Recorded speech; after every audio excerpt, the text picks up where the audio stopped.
एसएनसेट की क्लास में आपका स्वागत है। ये वीडियो कॉर्पोरेट अकाउंटिंग के अमलगमेशन ऑफ कंपनीज टॉपिक पे है। AS 14 के अंतर्गत कैसे अकाउंटिंग की जाती है अमलगमेशन में, इसके बारे में विस्तार से चर्चा है। ये अमलगमेशन टॉपिक पर तीसरा वीडियो है। पहला और दूसरा वीडियो जिन्होंने नहीं देखा है तो वो पहला दूसरा वीडियो देखने के बाद इसे देखेंगे तो ये वीडियो और अच्छे से समझ में आएगी। इस वीडियो में accounting for amalgamation in the books of transfer company के बारे में बताया गया है। ट्रांसफरी कंपनी के बारे में भी आपको नहीं समझ में आ रही तो पुराने वीडियो को देखें तो इसमें डिटेल से समझ में आएगी। ट्रांसफर कंपनी वह कंपनी होती है जो अपने को ट्रांसफर कर रही है या विक्रेता की तरह अपने को बेच रही है, जैसा कि वेंडर कंपनी करते हैं परचेज के अमलगमेशन में, और मर्जर के अमलगमेशन में उसे ट्रांसफर कंपनी कहते हैं। परचेज के अमलगमेशन में उसे हम वेंडर कंपनी कहते हैं। तो चलिए किस प्रकार से ट्रांसफर कंपनी अपने अकाउंट को मेंटेन करती है अमलगमेशन के केस में, उसे हम देखेंगे। Accounting entries in the books of transfer company. Transfer company के पुस्तकों में अकाउंट बनानी है। रियलाइजेशन अकाउंट, तो एक बात अच्छे से समझ ले, जो कंपनी खुद को बेच रही है या दूसरे में मर्ज हो रही है तो उसके संपत्तियों पे कुछ वसूलियां होंगी जिसके लिए वो वसूली खाता बनाएगा। तो ट्रांसफर कंपनी अपने समस्त संपत्तियों को, अगर कैश बैंक ट्रांसफर कंपनी द्वारा नहीं लिया गया है तो कैश और बैंक को छोड़कर सारी संपत्तियों को रियलाइजेशन अकाउंट में ट्रांसफर कर दिया जाता है। उस केस में एंट्री बनती है realisation account debit to concern assets account, अर्थात जितनी भी एसेट्स अलग अलग रहेंगी सारे एसेट्स को लिखे जाएंगे और एक बात को ध्यान देंगे कि उनके बुक वैल्यू पर उसे लिखे जाएंगे। नोट दिया गया है, note number 1, note number 2। Note 1 कहता है कि कैश और बैंक बैलेंस तभी ट्रांसफर होंगे रियलाइजेशन अकाउंट में जब ट्रांसफर कंपनी से लेगा।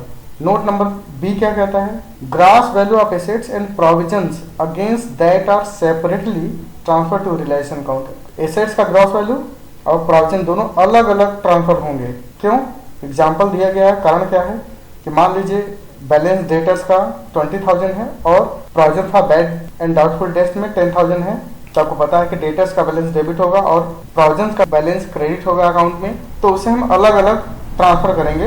अर्थात रियलाइजेशन अकाउंट में ट्रांसफर करते समय डेटर्स को अलग से ट्रांसफर करेंगे और उनके कोई प्रोविजन है तो उसे हम अलग से ट्रांसफर करेंगे जिस हिसाब से डेबिट और क्रेडिट का बैलेंस मिल जाए। तो इस बात को हमेशा ध्यान रखेंगे क्योंकि दोनों अकाउंट को क्लोज करना बहुत जरूरी है। फाइनल क्लोजर होगा ट्रांसफर कंपनी के पुस्तकों में, तो इसलिए सारे प्रोविजंस को हम अलग अलग ट्रांसफर करेंगे। चलिए हम दूसरे एंट्री की बात कर लेते हैं। जिस प्रकार से आपने संपत्तियों को ट्रांसफर किया है उसी प्रकार से सारे लाइबिलिटीज को भी रियलाइजेशन अकाउंट में ट्रांसफर कर दिया जाएगा। तो concern liabilities account debit to realisation account, ये एंट्री बनेगी। इस संबंध में संपत्तियों को ट्रांसफर कर दिया आपने, लाइबिलिटीज को ट्रांसफर कर दिया, तो परचेस कंसिडरेशन ड्यू होगा तो क्या एंट्री बनेगी, purchase consideration account debit to realisation account, क्योंकि सारा कुछ रियलाइजेशन से ही कंसर्न होगा, संबंधित होगा, तो सारा रियलाइजेशन से ही जुड़ेगा। उसके बाद मान लीजिए संपत्ति को वसूल करने के लिए कुछ एक्सपेंसेस किया गया और एक्सपेंसेस ट्रांसफर कंपनी द्वारा खुद ही सहा गया, तो क्या एंट्री बनेगा, 4A का देखेंगे, realisation account debit to cash या बैंक बनाएंगे। और अगर परचेजिंग कंपनी द्वारा या ट्रांसफरिंग कंपनी द्वारा इसे किया गया, रिम्बर्स कर दिया जा रहा है, तो पहले तो एक्सपेंसेस होने पे एंट्री होगा क्या, purchasing company account debit to cash, जैसा कि ऊपर वाला एंट्री था।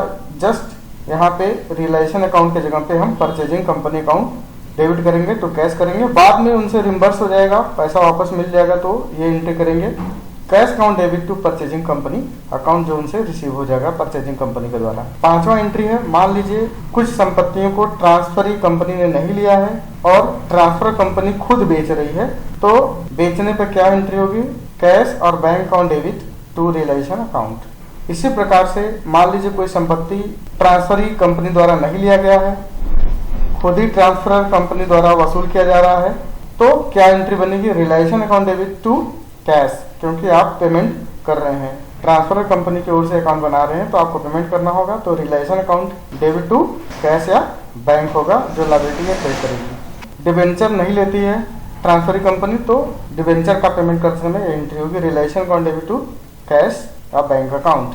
प्रेफरेंस शेयर्स हैं, प्रेफरेंस शेयर्स का पेमेंट करने की प्रोसेस चल रही है या पेमेंट करने की प्रक्रिया कर जा रही है, तो पेमेंट करने के 3 तरीके हैं।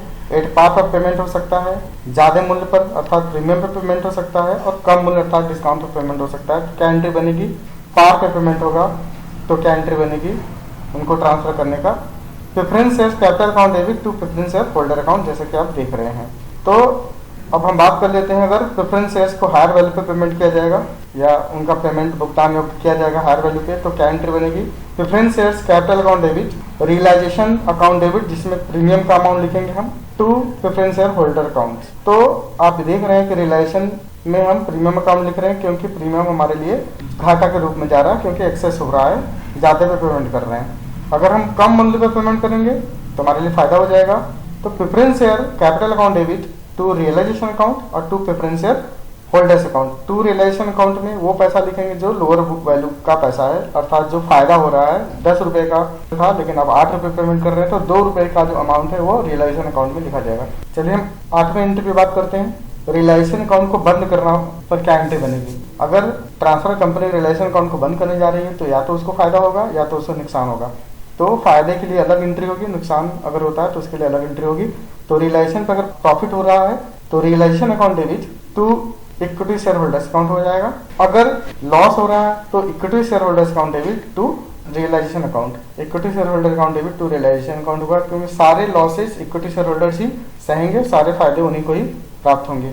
9 नंबर की एंट्री देखते हैं। शेयर कैपिटल है, ट्रांसफर कंपनी में शेयर कैपिटल है, रिजर्व है, प्रॉफिट है, तो उसके लिए क्या एंट्री बनेगी?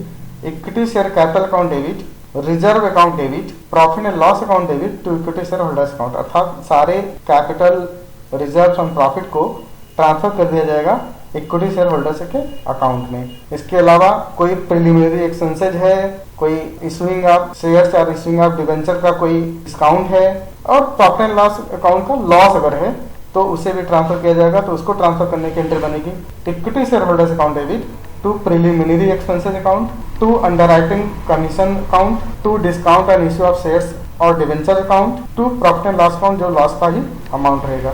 इसमें एक नोट को ध्यान देंगे, यदि अमलगमेशन का नेचर मर्जर का है तो केवल शेयर कैपिटल ही ट्रांसफर किया जाएगा इक्विटी शेयर होल्डर्स के अकाउंट में, और सारे आइटम उससे जो संबंधित है वो रिलेशन में ट्रांसफर होगा। इस बात को ध्यान देंगे। लेकिन अगर अमलगमेशन परचेज के प्रकार का है तो सारे आइटम्स जो शेयर होल्डर से बिलोंग करते हैं वो सारा कुछ ट्रांसफर हो जाएगा शेयर होल्डर्स के अकाउंट में, सिर्फ स्टैट्यूटरी रिजर्व को छोड़कर, क्योंकि स्टैट्यूटरी रिजर्व को रियलाइजेशन अकाउंट में ट्रांसफर किया जाता है। चलिए हम आगे बात कर लेते हैं। परचेस कंसिडरेशन अगर प्राप्त होता है, चूंकि ये ट्रांसफर कंपनी है तो ये अपने को बेच रही है या ट्रांसफर कर रही है, मर्ज हो रही है दूसरी कंपनी में, तो उसे परचेस कंसिडरेशन प्राप्त होगा। तो प्राप्त होने पे क्या एंट्री होगी? जो जो चीजें मिलेंगे उसको वो ट्रांसफर करेगा। परचेज कंसिडरेशन को ड्यू होने पे क्या एंट्री होगा? Equity shares in purchasing company account debit, preference share in purchasing company account debit या transferring company account debit. Cash में मिल रहा है तो कैश या बैंक अकाउंट डेबिट, अर्थात इक्विटी शेयर में पेमेंट मिल रहा है, प्रेफरेंस शेयर में पेमेंट मिल रहा है, कैश में पेमेंट मिल रहा है, तो वो सब डेबिट हो जाएगा टू परचेजिंग कंपनी अकाउंट, जिसे हम ट्रांसफरिंग कंपनी भी बोलते हैं। Being purchase consideration due. Preference shares का फाइनल पेमेंट अगर हो रहा है तो क्या एंट्री बनेगी? अगर मान लीजिए प्रेफरेंस शेयर का, जैसे कि आपने देखा था पहले, ड्यू किया था पार पे, प्रीमियम पे और डिस्काउंट पे, तो उनका पेमेंट होगा तो क्या एंट्री बनेगी? Preference share holders account debit to cash या बैंक, अगर उन्हें शेयर दिया जा रहा है, कैश बैंक नहीं दिया जा रहा है, या कैश बैंक के साथ कुछ शेयर में दिया जा रहा है तो टू शेयर अकाउंट, अगर डिवेंचर दिया जा रहा है तो debenture in transferring company account. Final payment मिलने पे क्या होगा? Equity share holders account debit to equity share in purchasing company, जिसे हम ट्रांसफरिंग कंपनी बोलते हैं, टू कैश या बैंक, कैश बैंक में अगर पेमेंट मिल रहा है तो, being payment made to equity share holder. इस प्रकार से एंट्री पूरी फिनिश हो गई है। इसके साथ साथ इस बात को ध्यान रखेंगे कि AS 14 के अकॉर्डिंग सारी एंट्री आपको बताई गई है। AS 14 में नोट के रूप में इस बात को ध्यान रखेंगे, अगर परचेजिंग कंपनी वेंडर कंपनी के डिवेंचर को ले रही है तो उसके लिए भी एक एंट्री जरूर किया जाएगा, और डिवेंचर को विक्रेता कंपनी के पुस्तक में दिखाई जाएगी जो क्रेता कंपनी से लिया है। इस दशा में रियलाइजेशन अकाउंट को क्रेडिट किया जाएगा, और बाद में जब परचेजिंग कंपनी उसे डिस्चार्ज करेगी तो उसका रिकॉर्ड मेंटेन कर लिया जाएगा एक्सचेंज के रूप में। ये सारी एंट्री AS 14 के अकॉर्डिंग आपको बताई गई है।